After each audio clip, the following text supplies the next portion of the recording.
The chill of late October settled heavy over the Canadian Rockies, sharpening every breath of air into something that felt almost alive. Michael Turner guided his daughter Lily along the trail, their boots crunching against the thin crust of early snow.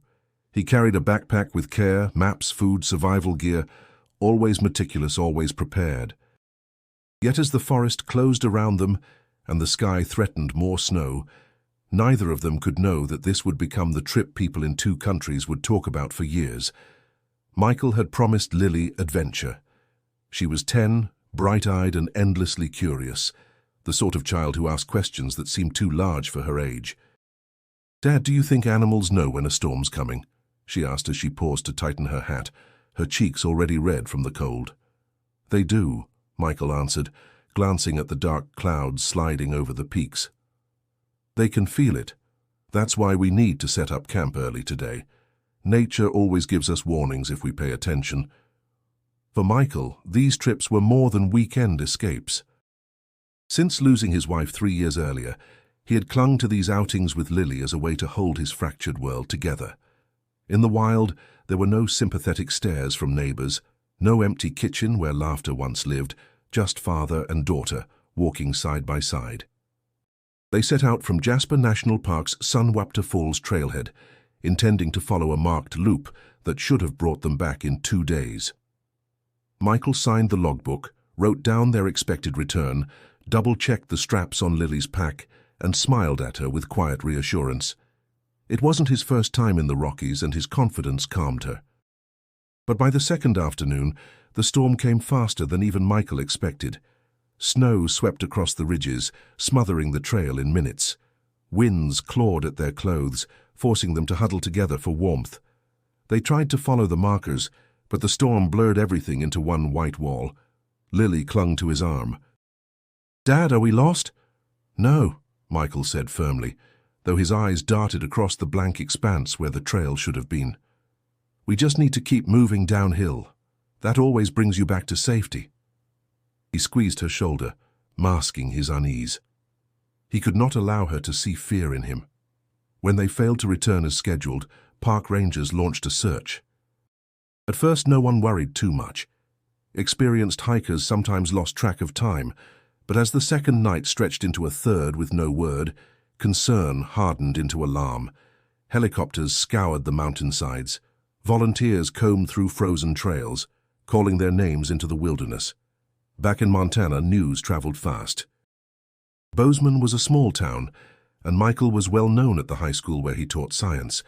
Parents whispered at drop-off, children held candlelight vigils, and neighbors brought casseroles to Michael's sister Claire, who could hardly speak when the reporters knocked at her door.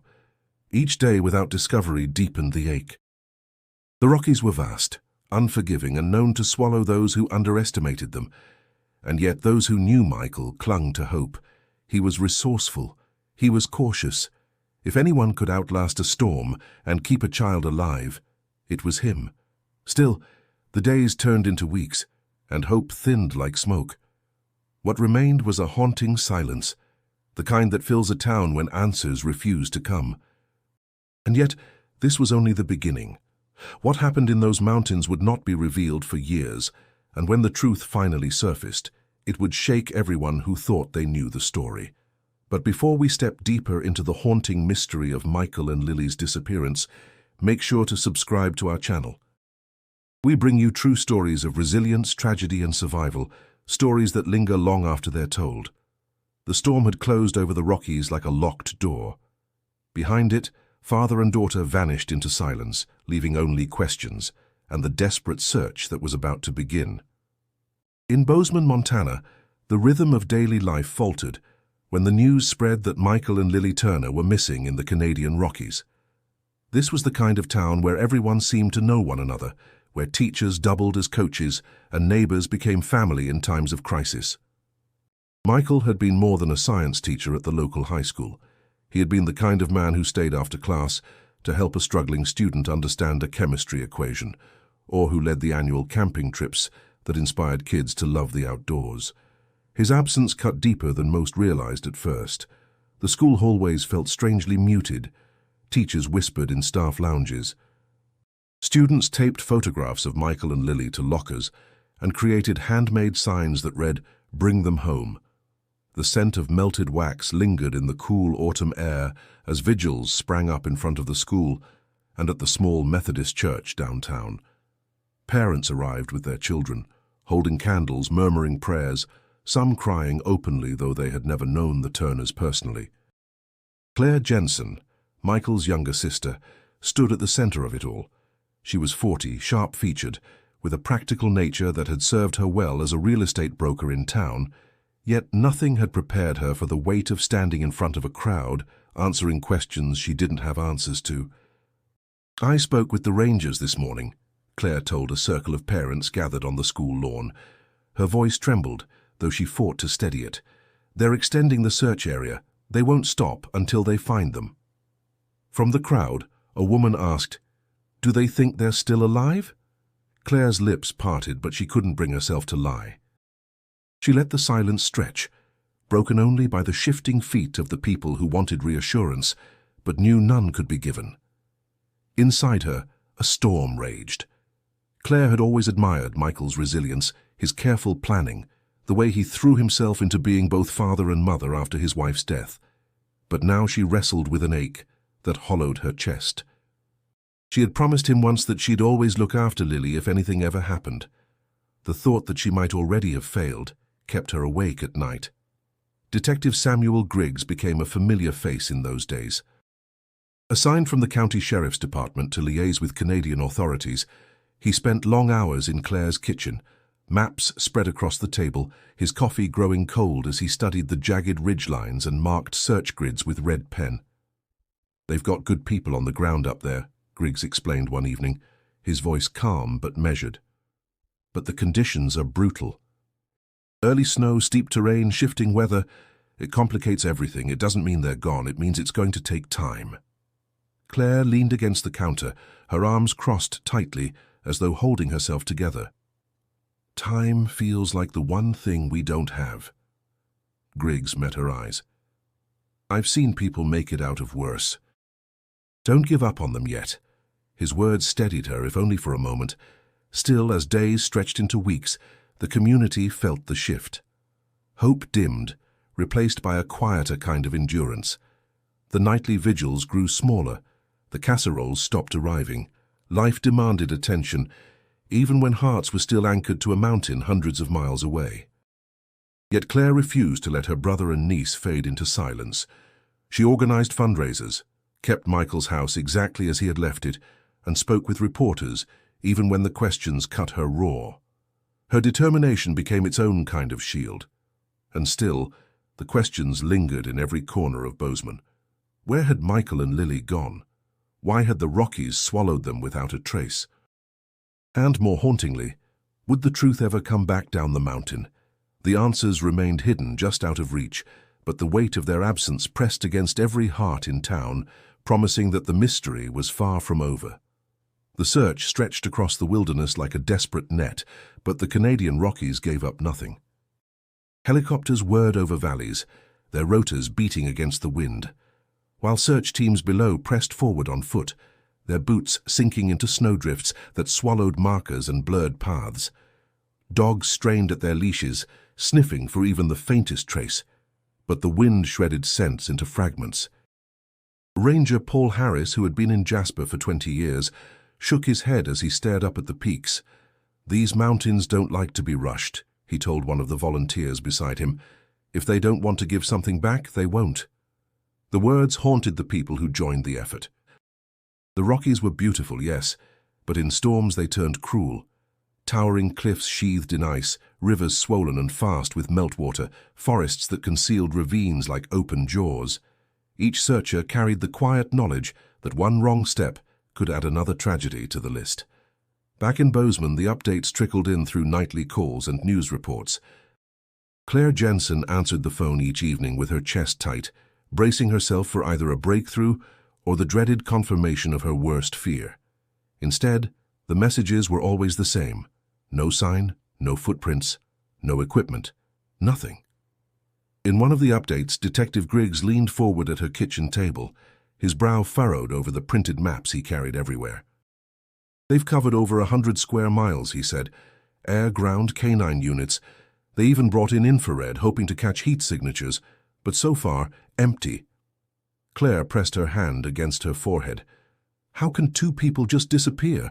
Michael wouldn't wander off trail, he knows better than that. Griggs hesitated before answering, aware of how fragile her hope had become. Sometimes the weather closes in too fast. Even experienced hikers can get turned around. It doesn't mean they didn't fight to make it out. But the words gave little comfort. Claire stared at the map, at the black ridgelines and shaded valleys, and felt the mountains themselves had swallowed her brother and niece whole. By the third week, the official tone began to shift. The Canadian authorities explained the rising risks: unstable snowpacks, avalanche-prone slopes, freezing nights that threatened the safety of the teams themselves. The rangers urged caution, hinting that the odds of survival were slim after so many days. Still, volunteers refused to give up. A group of Michael's former students drove north to help. Teenagers turned young adults who owed him their love for the outdoors. They trudged through icy forests, calling Lily's name into the trees. One girl, wrapped in layers that made her look far smaller than her years, whispered to another, "I keep hearing echoes." I don't know if it's her or just the mountains. In town, every failed day deepened the silence. The candles on the school steps melted into puddles of wax. The news vans moved on to other stories. What had once been a collective cry became a muted ache people carried privately, unsure what else to say or do. For Claire, silence was unbearable. She called the rangers daily, pressing for details, her voice sharp with determination that masked her exhaustion. "You can't stop," she insisted more than once. "You don't stop until they're found." Yet winter pressed forward, and the Rockies grew harsher. Rescuers withdrew reluctantly, the last helicopters lifting away as grey skies closed over the peaks once more. On the radio, Ranger Harris gave the final report in a tone both professional and heavy. No confirmed signs. Search efforts suspended due to weather conditions. Case remains open. The Rockies stood silent, indifferent to the heartbreak at their base. And in that silence, the unanswered question only grew louder. If the mountains held the truth, how long would they keep it hidden?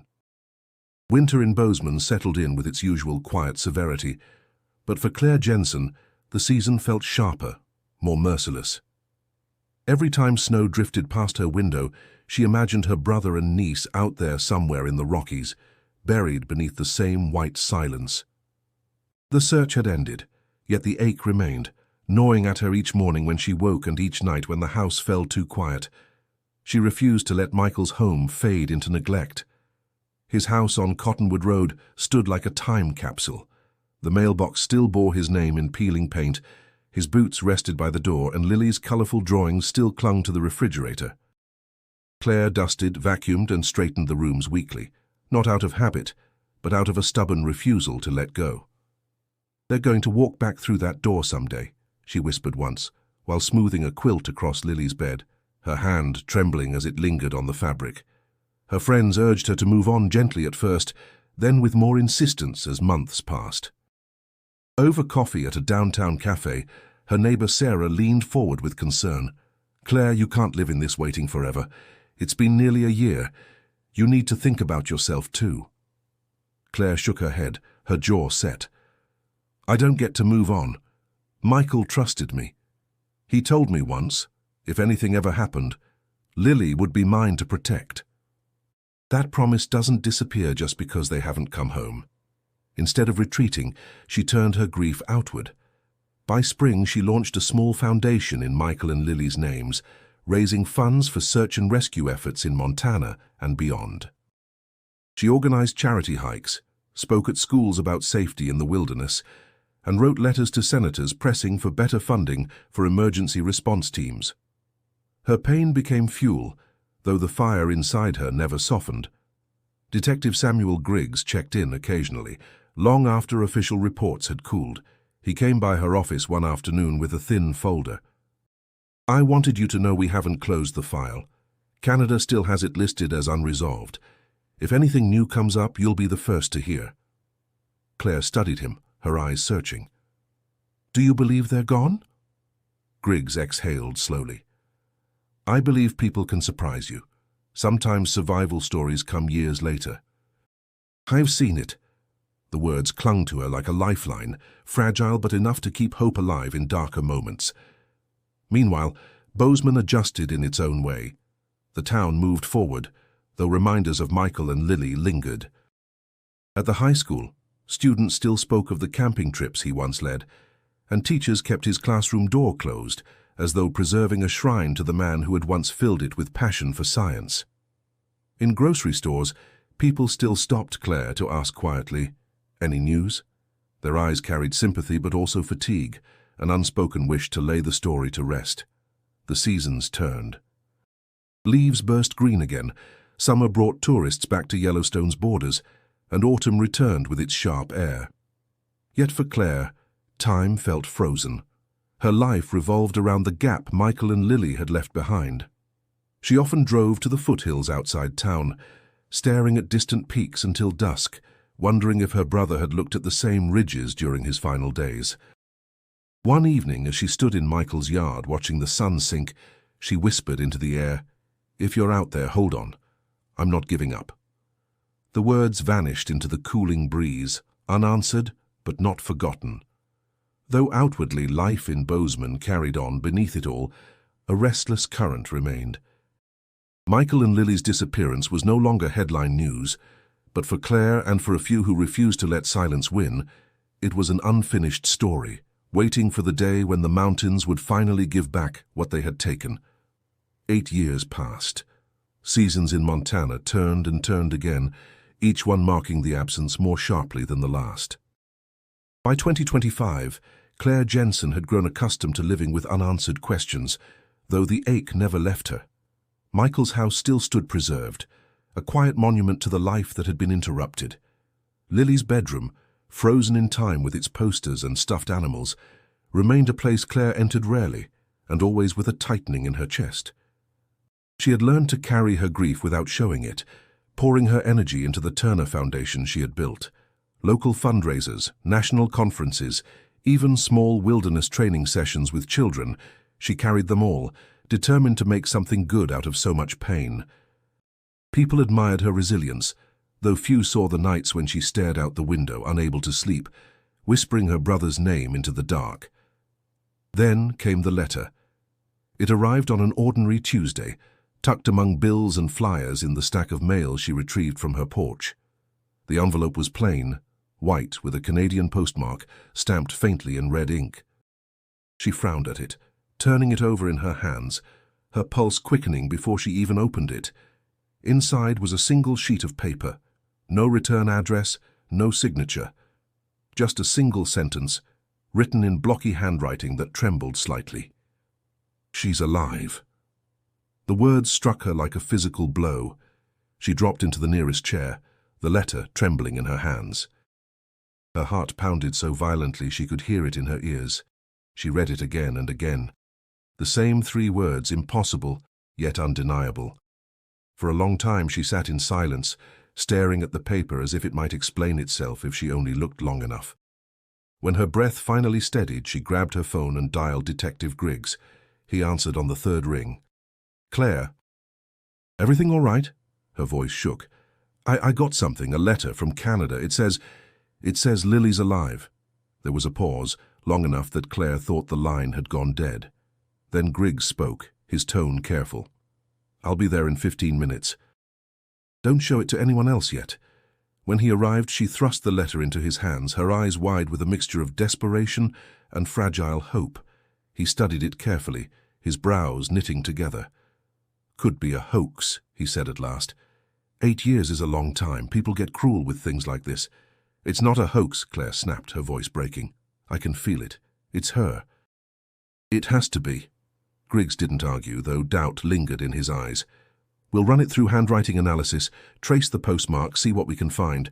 But I need you to brace yourself. This might not be what you want it to be." Claire leaned across the table, her hands clasped tightly. "For 8 years I've lived with silence. This," she pointed to the letter, "this is the first sound I've heard. Don't you tell me it's nothing." Griggs exhaled, rubbing his jaw. "All right. We'll follow it." quietly.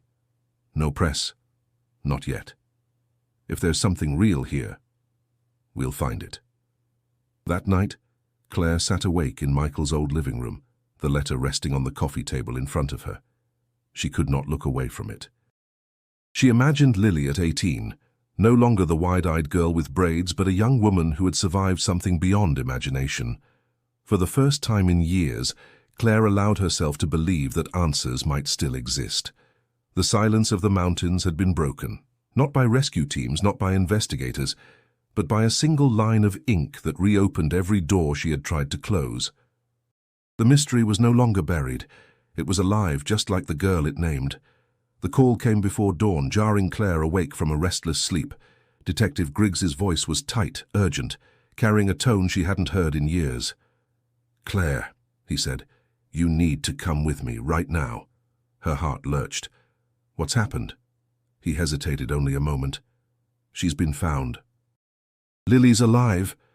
The word struck her like lightning. For a second she couldn't breathe. "Where?" she demanded, already fumbling for her coat. "Border station at Sweetgrass.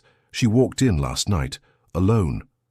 The drive north blurred into a haze of headlights, endless highway, and Claire's hands clenched around the seatbelt as if it were the only thing holding her together.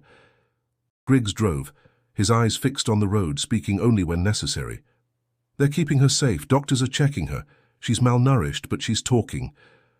When they arrived, the sterile lights of the station made everything feel unreal.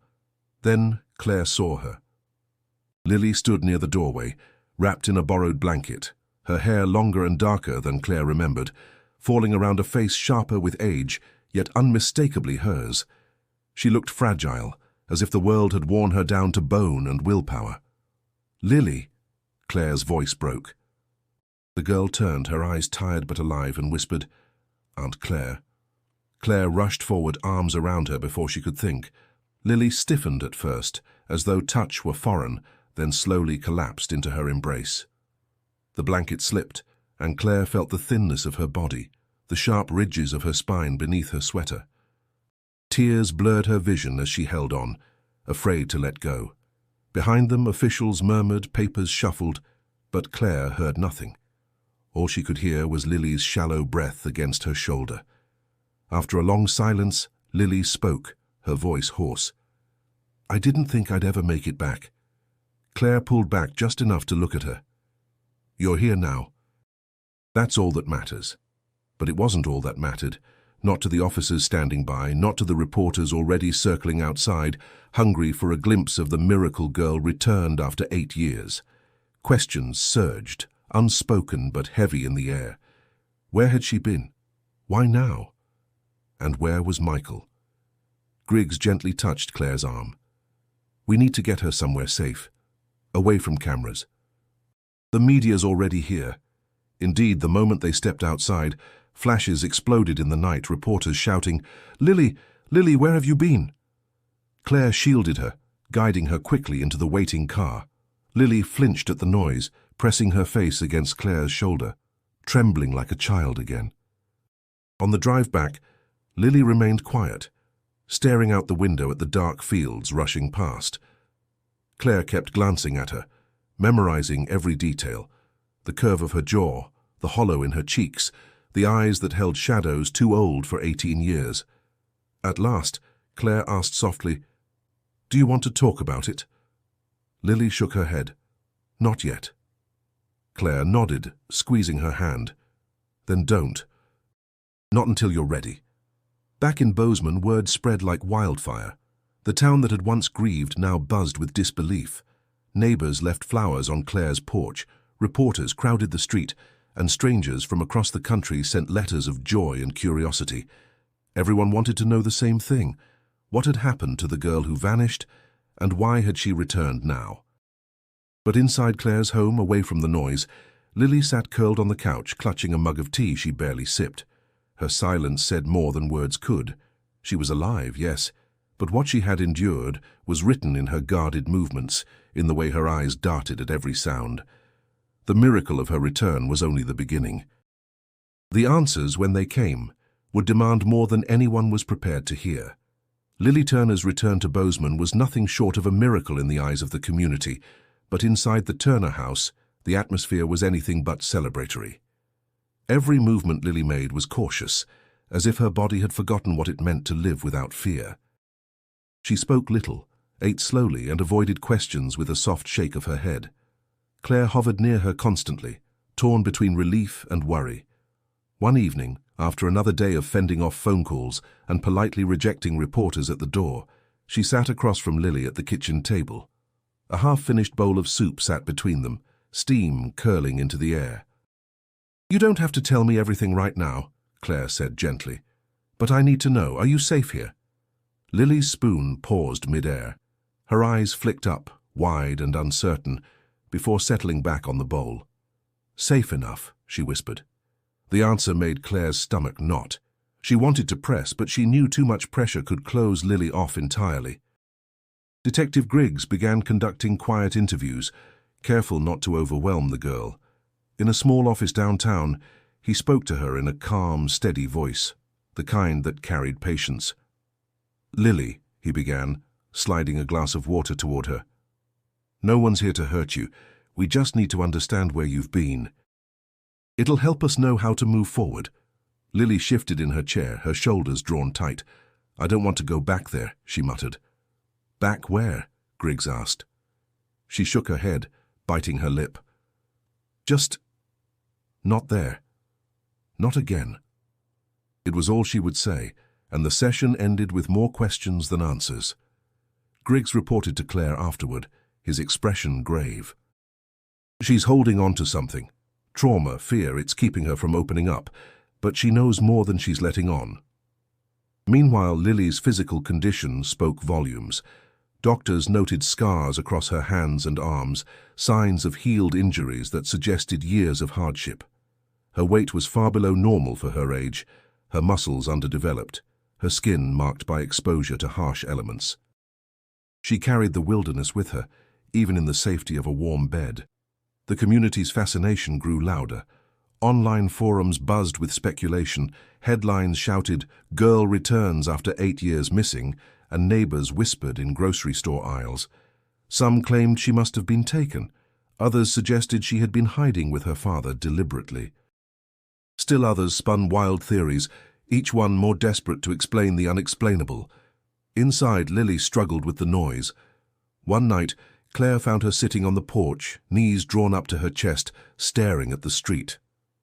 "They're all watching me," Lily said quietly. Claire sat beside her, wrapping an arm around her shoulders. "They're curious, but you don't owe them anything. Not now." "Not ever." Lily leaned into her aunt's side for the first time since returning, her small frame trembling. "I don't know how to be here," she admitted. "You don't have to know," Claire replied, brushing her hair back gently. "We'll figure it out together." Despite the comfort, Claire couldn't shake the feeling that Lily was balancing on the edge of something unspeakable, caught between relief and terror. The girl was home, yes, but she carried secrets that pressed against her silence like shadows waiting to break free. And as Griggs reminded Claire later in private, when she's ready to talk, it's going to change everything we think we know about what happened in those mountains. The mystery deepened, but one truth was certain. Lily Turner was no longer just the girl who vanished. She was the girl who had come back, and the world wasn't ready for what her return would reveal. The first real breakthrough came during therapy. Dr. Karen Albright, a seasoned trauma specialist, welcomed Lily into her quiet office with its soft lighting and shelves of books. She didn't press her with interrogations. Instead, she asked simple questions and allowed silence to do the work. For weeks, Lily said very little. She would twist the sleeve of her sweater around her fingers, her gaze fixed on the carpet. But one afternoon, her words slipped out like cracks in a dam. "There was a cabin," Lily whispered. Dr. Albright leaned forward gently. "A cabin? Can you tell me more about it?" Lily's eyes darted nervously, as if the memory itself carried danger. "It was small. Wood. Cold most of the time. We found it when we couldn't find our way back." The sentence broke apart, but it was more than she had ever shared. Claire listened carefully when Dr. Albright relayed the progress. She wanted to know everything, but the therapist cautioned her. Memories after trauma don't return all at once. They come in fragments, out of order, sometimes blurred. For Lily, remembering may feel like reliving. She'll reveal it piece by piece when she feels safe. That night, Claire tried to tread lightly. She made tea for them both and sat at the kitchen table. "Dr. Albright mentioned you talked about a cabin today," she said carefully. Lily's spoon hovered above her cup, her shoulders stiffened. "You don't have to tell me more," Claire added quickly. "But I want you to know I believe you. Whatever you remember, no matter how much or how little, it matters." Lily's lips trembled. "It's where we stayed. Me and Dad. We didn't mean to. But the snow kept coming, and the trails disappeared. He said we had no choice." Claire reached across the table, laying her hand over Lily's. "You did what you had to do." Each week after, fragments surfaced. Lily described the rough walls of the cabin, the rusted stove that barely worked, the smell of damp wood and smoke clinging to their clothes. She remembered nights when the wind screamed outside, and mornings when the frost coated their blankets, until it felt like they were waking up inside a block of ice. "Dad kept saying we'd go back when it was safe," she murmured in one session, "but safe never came, it just kept snowing." Griggs listened intently as Claire repeated these details. "A cabin," he said, tapping his pen against the table. "That narrows things down. There are old trappers' shacks scattered through Jasper. Most aren't on current maps. If we find the cabin, we might find more answers." But Lily resisted the idea of returning. The thought alone made her chest tighten. When Claire asked if she would ever want to see it again, she shook her head violently. "No, never. Don't make me go back."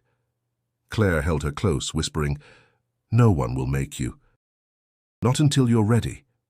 Despite her reluctance, the fragments of memory carried weight. They weren't fantasies or inventions. They were rooted in the physical scars on her hands, the wiry strength she had built from years of survival. Slowly, a picture began to form, though the central mystery, what had happened to Michael, remained hidden in the shadows of her silence. At night, Claire sometimes heard Lily tossing in bed, murmuring half-formed words through dreams. Once she caught the name Dad, spoken in a voice so broken it tore through her heart. She longed to shake the truth free, but she knew healing couldn't be forced. The memories were coming piece by fragile piece.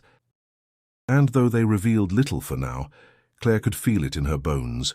One day soon those fragments would connect, and when they did, the story would be unlike anything she imagined. The fragments Lily shared slowly wove into something more coherent. She began to talk about daily life in the cabin, not in sweeping narratives, but in broken pieces that carried the weight of survival. "We hunted rabbits," she said once, staring down at her hands. "At first I couldn't do it. Dad showed me how to set snares, how to check them in the morning. I cried the first time. He said crying was okay, but eating was more important." Claire listened, her heart aching at the thought of a 10-year-old forced to live like that. She wanted to scoop Lily into her arms and erase the years, but the girl's voice was steady, not childish. It belonged to someone who had learned to harden herself far too soon. The cabin became their world. Lily described the sound of snow hitting the roof like fists during storms, the way smoke from the stove sometimes filled the room when the wind shifted wrong, the constant damp that seeped into blankets no matter how close they slept to the fire. "Michael," she said, "was always on alert. He kept saying someone was out there, that we had to stay hidden." "Doctor?" Albright asked carefully during one session, "Do you think he was right, that someone was watching?" Lily hesitated. "I don't know. He believed it. He said we couldn't risk being found, not by them." "By who?" the doctor pressed. Lily shook her head, her lips trembling. "He never told me, just that it wasn't safe to go back." To Claire, the words were both terrifying and confusing. Was Michael paranoid, broken by isolation and fear? Or had there been some real threat pressing on him all those years? Still, beneath the fear, there were glimpses of tenderness. Lily remembered how Michael taught her to fish in the frozen streams, how he carved small wooden animals to cheer her when she was lonely, how he whispered stories about her mother on nights when the loneliness grew unbearable. He tried, Lily admitted softly. He tried so hard to make it feel like we weren't trapped. But I could see it in his face. He was scared all the time. Their days followed a rhythm dictated by necessity. They gathered wood, trapped small game, boiled snow for water. When food grew scarce, Michael rationed what little they had left. He always gave me the bigger piece, Lily said, even when I told him not to. The winters were the hardest. Darkness stretched for endless hours, the cold pressing against the thin walls. Some mornings Lily would wake to find frost crystals on the inside of the window, delicate and cruel. She remembered curling against her father's side, his arm heavy around her, both of them clinging to each other against the emptiness outside. But woven through her memories was the sense of Michael's growing unease. He would peer out the window at night, listening to sounds only he seemed to hear.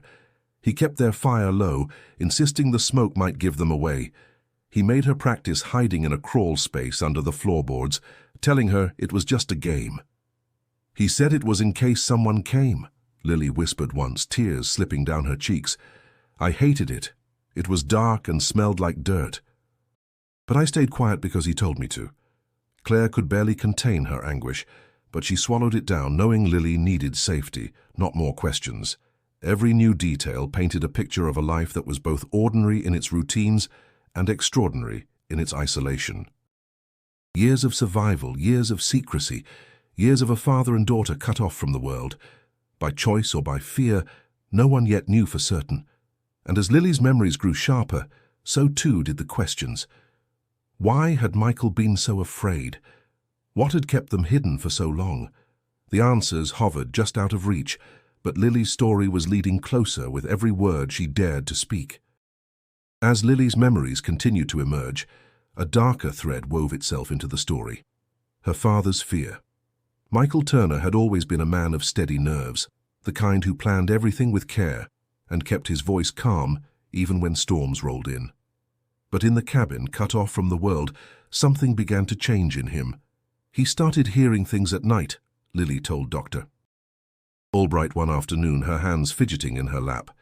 At first it was just animals outside, but then he said it was voices, or footsteps. He thought someone was out there watching us. Dr. Albright leaned in gently. Did you hear anything, Lily? She shook her head. Sometimes I thought I did, but maybe it was just the wind. The fear grew worse as the years dragged on. Michael would wake in the middle of the night, shake Lily awake and press a finger to his lips. Stay quiet, he whispered, his eyes darting to the window. They're close. Lily never knew who they were. Her father never gave names, never explained more than vague warnings, but his intensity left no room for doubt. She obeyed, crouching under blankets or hiding in the crawl space until he said it was safe. Claire, hearing this retold later, pressed her hands to her mouth. He was slipping away, she whispered to Griggs. Griggs studied the notes with a furrowed brow. Or he saw something we don't understand yet. Fear like that doesn't come from nowhere. Still, the toll was undeniable. The long winters battered Michael physically. He suffered frostbite on his fingers one year, leaving his hands clumsy and scarred. A fall on icy ground left him limping for months. Lily became his support, carrying wood, tending the fire, doing chores he once shouldered alone. He stopped eating as much, she admitted. He gave me most of the food, said I needed it more. But I could see he was getting weaker. The decline wasn't just physical. The father who once told her bedtime stories grew quiet, lost in thought, staring at the fire for hours without speaking. When she asked what he was thinking, he sometimes answered, I'm trying to keep you alive. Other times he didn't answer at all. And yet, through his fear, his love for her shone fiercely. Lily remembered one night when she confessed, I don't want to live here forever, I want to go home. Michael pulled her close, his voice thick with emotion. I want that too, Bug, more than anything. But if we leave before it's safe, I could lose you. And I can't lose you. His protectiveness bound them together, but it also imprisoned them. Lily grew into adolescence with no friends, no school, no outside world, just the endless trees and the walls of the cabin. The strain pushed Michael further into paranoia. He began setting traps around the clearing, crude alarms of tin cans strung on wire. He taught Lily how to listen for signs, how to stay still for hours if danger came near. "You have to be ready," he told her. One mistake, and it could all be over. His words carved themselves into her mind, leaving her torn between trust and fear. She loved him, depended on him, but part of her began to wonder if the danger he spoke of was real or only inside his mind. By the time she turned 16, the weight of his fears pressed down harder than the cold itself. His body weakened, his mind haunted. Michael Turner was no longer the strong father who had led her into the mountains. He was a man unraveling, and Lily knew, even before she admitted it aloud, that their fragile world could not hold forever. Lily's voice shook as she recounted the moment everything changed. By then, her father's health had deteriorated beyond denial.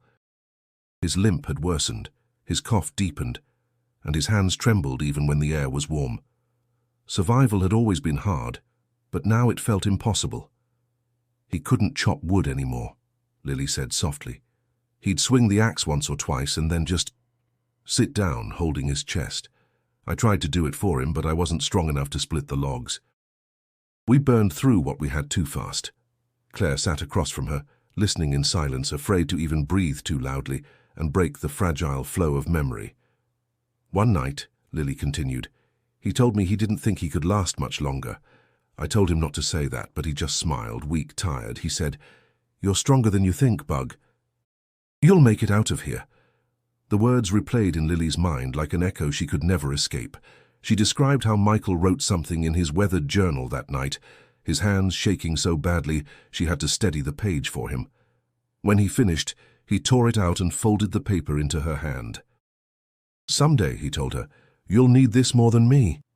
She never said what was written on that page, not yet. The choice came a few days later. Michael had grown too weak to leave the bed. His face was gaunt, his breathing shallow. The fire had gone out because Lily couldn't keep up with gathering wood. She sat beside him, shivering, trying to will warmth into her body. "Dad, please," she begged. "We can try again. We can find the trail." His eyes glistened with tears. "If I go with you, I'll slow you down. You know that. I won't leave you." He reached for her hand, gripping it with surprising strength. "Lily, listen to me. You have to. If you stay, we both die here. If you go, at least one of us has a chance." Her heart shattered at his words. She shook her head violently, sobbing. "I can't leave you alone." "You can," he whispered, "because you're my daughter, because I raised you to survive, and because I love you enough to let you hate me for this." Those were the last words of guidance he gave her. Lily sat by his side through the night, torn apart by fear and love. The fire flickered low, shadows creeping along the cabin walls like reminders of time slipping away. At dawn she rose, her body trembling with cold and grief. Michael pressed the folded page into her coat pocket again, his hand shaking. "Go south," he rasped. "Find water, then follow it. You'll make it out." She clung to him one final time, her tears soaking into his shoulder. He stroked her hair gently, even as his own strength faded. "Don't look back," he said. "Not until you're safe." And then, with a scream trapped in her throat, Lily did the unthinkable. She stepped out of the cabin, closing the door behind her. Each step into the snow was like tearing herself apart. She kept looking over her shoulder, desperate to see him following. But the door remained shut, the cabin still, her father's presence locked behind its walls. "I felt like I was leaving my heart there," Lily whispered, tears streaming down her face as she told Claire. "But I had to keep walking, because if I didn't, I'd die there with him." The silence that followed was unbearable. Claire covered her mouth, unable to stop her own tears. The choice Lily had made was both unbearable and inevitable, to leave her father behind in the mountains so she might live. It was a decision that would haunt her forever, a burden no child should ever have carried. The morning Lily left the cabin, the world felt impossibly vast. The snow was deep, the trees skeletal and endless, the sky a pale grey that pressed down like stone.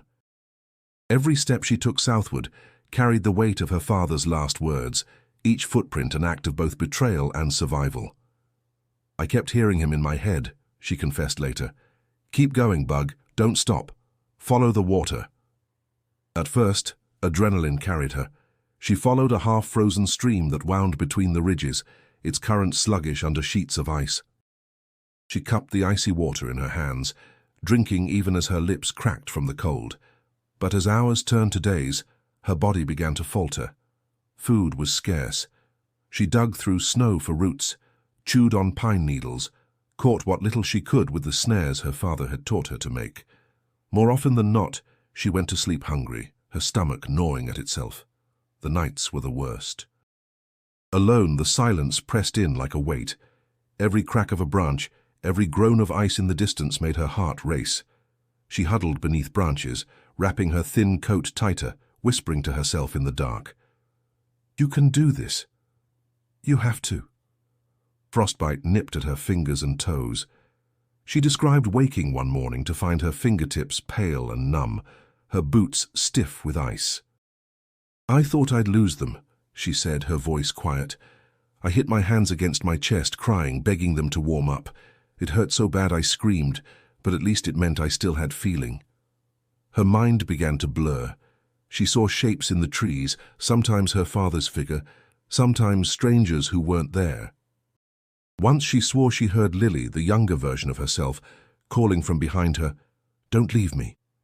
But she kept walking, always walking. On the third week, her strength nearly gave out. She stumbled into a clearing and collapsed, the snow searing her skin through her clothes. She thought it was the end. She whispered into the emptiness, "I'm sorry, Dad." I tried. Yet something inside her refused to let go. She remembered the note he had placed in her pocket, folded carefully. She hadn't dared to read it yet, terrified of what it might say. But in that moment, she pressed her hand against it, as if the paper itself carried his strength. She forced herself up step by agonizing step, until she found the trail of smoke curling above the tree line. It was the first sign of people I'd seen in years, she recalled. I thought maybe I was imagining it, but I followed it anyway, because I had nothing left. At the edge of the forest, she stumbled into a seasonal ranger station. The ranger on duty, startled by the sight of the thin, frostbitten teenager, rushed to her side. "Jesus, kid, where did you come from?" he asked, wrapping her in a blanket. Lily could barely form the words. Her lips trembled, her voice cracked, but she managed to whisper, "The mountains. I need help." The ranger radioed for emergency services immediately. Hot broth was pressed into her hands, though she could only sip a little before her stomach rebelled. Her body shook violently, the shock of warmth almost as dangerous as the cold. Still, she survived. "It felt like waking up from a nightmare," she told Claire later, "except I wasn't sure if I'd really escaped it." Her escape from the mountains was not a triumphant march, but a crawl through frozen hell. And though her body had made it out, her heart and mind were still tethered to the cabin she had left behind, and the father whose voice still guided every step. When Lily returned to Montana, survival shifted into something she had not prepared for: exposure. The wilderness had been brutal but predictable. Now she was thrust into the spotlight of a world desperate for answers. Reporters crowded outside Claire's house, cameras flashing, voices shouting her name. Headlines ran across the country, "The girl who came back," but Lily wasn't ready to face that world. "I don't want to be their miracle," she told Claire one morning, her voice raw from another sleepless night. "I just want to be invisible." Claire touched her arm gently. "You don't have to be anything you're not. Let them talk. We'll keep the doors shut." Still, curiosity seeped in everywhere. Strangers sent letters and gifts. Local churches held welcome home services in her honor. At school board meetings, people debated whether Lily should speak to students about resilience. Everyone wanted a piece of her story, yet no one seemed to consider how heavy that story truly was. Detective Griggs tried to shield her, limiting interviews to closed rooms, keeping details off the record. He explained it bluntly. "The less you say right now, the better. The media feeds on mystery. Let them wait." But silence came with its own burden. Whispers spread through town. Some wondered if she had been held captive. Others believed Michael had kept her hidden on purpose. Darker rumors accused her of lying altogether, as if her scars and hollow cheeks were not evidence enough. Lily felt the weight of those suspicions pressing down. One night, she sat at the kitchen table, her hands trembling over the folded paper her father had given her years ago. She hadn't yet read it, too afraid of what truth it might hold. "What if people hate me when they know?" she asked Claire quietly. "Hate you?" Claire's voice was fierce. "Lily, you survived what no one could imagine. There's nothing to hate in that." Lily's eyes filled with tears. "But I left him. I left Dad behind." Claire pulled her into her arms, holding her close. "He made you choose life. That's not abandonment, it's love. And if people can't see that, it's their blindness, not yours." Despite the comfort, guilt gnawed at her. Every public smile felt like a lie. Every question a reminder of the man still lost in the mountains. The authorities launched a new search, determined to locate Michael's remains or any sign of what had happened in the cabin. Helicopters buzzed once more over Jasper. Rescue teams combed ridges. Yet again the wilderness yielded only silence. For Lily, each update was a twisting blade. "They won't find him," she muttered once, staring out the window. "The mountains don't give people back." Claire fought to ground her in the present. She encouraged Lily to walk through town in the early mornings when streets were quiet. They visited the local library, where the smell of books offered comfort. At the diner, a waitress slipped her an extra cookie with her meal and whispered, "We're glad you're home." Small gestures mattered, but Lily's inner world was far from healed. She often jolted awake in the night, drenched in sweat, her breath ragged. In dreams, the cabin walls closed in, her father's voice calling from behind the door she had shut forever. She confided once to Griggs during an interview, her voice barely audible. "I hear him sometimes, not just in dreams, in the quiet, like he's still there waiting for me to come back." Griggs's eyes softened. "That's not madness, Lily. That's memory. And memory doesn't let go easily." The media might have seen her as a survivor, a living headline, but Lily knew her survival had come with a cost no one else could understand. She had stepped back into the world, but part of her was still trapped in those mountains, tethered to a choice that could never be undone, and soon the past would call her back in ways she could not yet imagine. The decision to return to the Rockies came slowly, as though Lily had to wrestle with every shadow inside her before agreeing. At first, she refused outright. "I can't go back there," she told Claire, her voice shaking. "I'll break if I see that place again." But Dr. Albright encouraged her gently.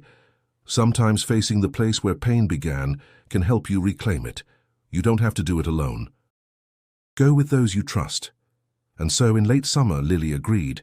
Claire, Detective Griggs, and a small team of Canadian authorities accompanied her north.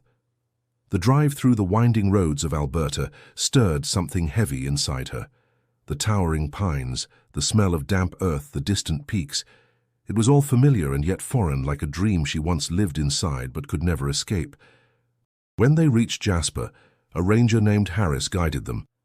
"We believe we've located the cabin," he explained, pointing to the map spread across his truck hood. "Matches her description. Remote, abandoned for decades. Hard to reach but still standing." The hike was grueling. Lily's body trembled with every step, but Claire stayed beside her, offering steady support. "You're not that 10-year-old anymore," Claire whispered. "You're stronger now." Hours later, the trees thinned, and there it was, the cabin. Weathered, sun-bleached, leaning slightly but intact. The sight made Lily freeze in place. Her breath caught in her throat, her pulse hammering. For a long moment she couldn't move. "I lived here," she whispered, her eyes fixed on the crooked door. 8 years of my life right here." Inside, the cabin was as she remembered, though time had stripped it bare. The stove rusted further, dust clung to every surface, and the faint scent of ash lingered in the corners. But her eyes darted to one spot, the small bed against the wall where she had left him. Her knees buckled, and Claire caught her before she collapsed. "I can't," Lily choked out. "I can't look." Griggs rested a hand on her shoulder. "You don't have to, just tell us what you need." The authorities began their work. They searched the surrounding woods, marking possible grave sites, but no remains were recovered. What they did find, however, was Michael's journal, buried beneath a floorboard, wrapped carefully in oilcloth to keep it dry. The book was worn, its pages filled with his cramped handwriting. The entries began steady, methodical, recording hunting successes and weather patterns. But as the years passed, his writing grew erratic. Lines scrawled in desperation, words trailing off mid-sentence. On one page, written shakily, were the words, "If anyone finds this, tell my sister Claire I tried. Tell her Lily is stronger than me. Tell her she's the reason I kept going." Lily pressed her hand against the page, tears streaming down her face. "He never stopped believing in me," she whispered. The journal became the closure they had sought, not in the form of a body, but in Michael's own words. His love, his fears, his final hopes for his daughter were all there, carved into paper that had survived as stubbornly as Lily herself. Outside the cabin, as the sun dipped behind the ridges, Lily stood silently. Claire slipped her arm around her shoulders. "He's here," Claire said softly. "Not in the way we wanted, but in every word he left for you." Lily closed her eyes, inhaling the mountain air. For the first time it didn't feel suffocating, it felt like release. "He gave me the choice to live," she said, "and I did. Now it's time to stop running from it." The Rockies hadn't given them everything. They hadn't returned Michael's body. But they had given Lily something far more enduring, the final truth of her father's love, and the strength to step forward carrying it with her. The return from the cabin marked not just the end of a journey, but the beginning of something Lily had long resisted, the decision to live, fully and openly, without the shadow of silence. The journal gave her a gift she hadn't expected, her father's voice, urging her forward, not back. Weeks later, she stood before a small gathering at the Bozeman Community Center. The town had begged for her to share her story, and though she dreaded the weight of their eyes, she finally agreed. She wore no makeup, no special clothes, just herself, raw and unpolished, the survivor of 8 long years in the wilderness. She began quietly, her hands gripping the lectern. "When people call me strong, I don't always feel it. Most of the time I felt scared. I still do. But strength isn't about not being afraid. It's about choosing to keep going even when you are." The room was silent, every ear tuned to her words. "My dad taught me everything I needed to survive," she continued. "He taught me how to find food, how to keep warm, how to stay alive when everything told us we shouldn't. But the greatest lesson he gave me wasn't about survival in the woods. It was about survival in here." She placed her hand over her chest. "He showed me that love means sacrifice. He chose to let me live, even if it meant he wouldn't." Claire, sitting in the front row, wiped at her eyes. Detective Griggs lowered his head, his usual stoic demeanor softened by her courage. Lily took a shaky breath. "I left him behind. That choice haunts me. But I know now. It was his gift to me. He wanted me to choose life, and I did." Applause rippled softly at first, then swelled as the weight of her words settled into the room. After the talk, reporters asked if she planned to write a book, to turn her ordeal into a documentary. She shook her head. "I'm not interested in being a headline. I just want to help people understand that survival isn't just about food and shelter. It's about carrying grief and still choosing to wake up tomorrow."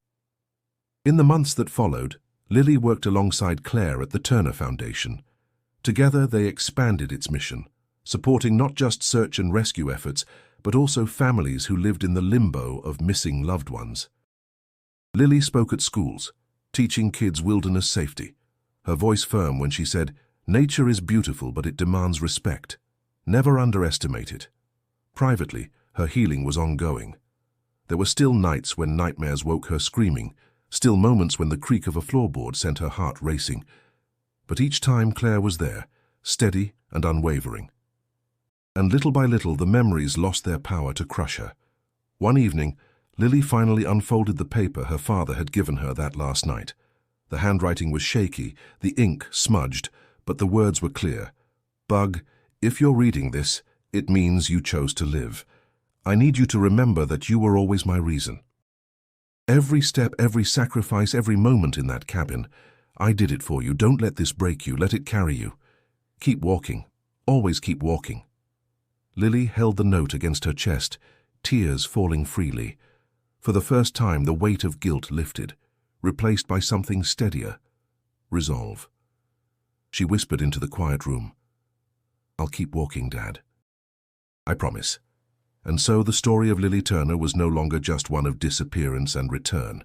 It was the story of survival, love, and the unshakable will to live. If Lily's journey has moved you, don't forget to subscribe to our channel and tap the bell so you never miss more powerful true stories of resilience.